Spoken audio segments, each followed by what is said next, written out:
Hello বন্ধুরা, সজল computer টিক্সের পক্ষ থেকে আবারও নতুন ভিডিওতে আপনাদের স্বাগতম জানাই। আশা করি সবাই ভালো আছেন। আমরা আবারও নতুন ভিডিও নিয়ে চলে এসেছি। আমরা আজকে দেখাবো স্প্রেডশিটে ডেইলি অ্যাটেন্ডেন্স রিপোর্ট আপনি দ্রুততার সহিত কীভাবে তৈরি করবেন। সেই জন্য প্রথমত আপনি একটা শীট তৈরি করবেন। শীট তৈরি করে এইভাবে একটা ফরম্যাট তৈরি করতে পারেন, আবার আপনার নিজের মতো করে আপনি তৈরি করতে নিতে পারেন।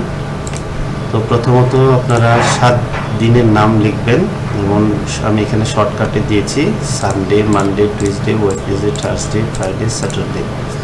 এখানে টিএ হচ্ছিল টোটাল অ্যাবসেন্ট আর টিটি হচ্ছিল টোটাল প্রেজেন্ট। সেক্ষেত্রে প্রথমত আমাকে কি করতে হবে, সানডে থেকে স্যাটারডে পর্যন্ত, আমি এখান থেকে ফ্রাইডে যেহেতু আমাদের ছুটি থাকে, তাহলে আমরা ফ্রাইডেটা আমরা কেটে দিচ্ছি। স্যাটারডেও ছুটি থাকে, স্যাটারডেও কেটে দিচ্ছি। এখন সানডে থেকে টিউসডে পর্যন্ত আমরা এই পর্যন্ত সিলেক্ট করে নিব। সিলেক্ট করে ইনসার্টে ক্লিক করব। ইনসার্ট থেকে যাব হচ্ছে চেকবক্স। দেখেন এখান থেকে প্রত্যেকটাতে বক্স তৈরি হয়ে গেছে।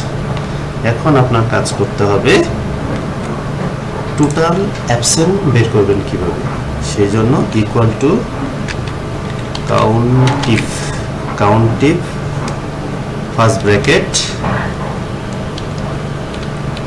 সানডে থেকে থার্সডে পর্যন্ত সিলেক্ট, কমা, ডাবল কোটেশন। যেহেতু অ্যাবসেন্ট সেক্ষেত্রে আমরা লিখব false, double quotation, first bracket close. দেখেন চলে আসছে টোটাল।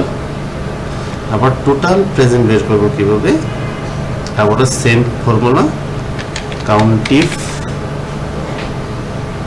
ফার্স্ট ব্র্যাকেট, সানডে থেকে থার্সডে পর্যন্ত সিলেক্ট করে, কমা, ডাবল কোটেশন। যেহেতু প্রেজেন্ট থ্রো হবে, থ্রো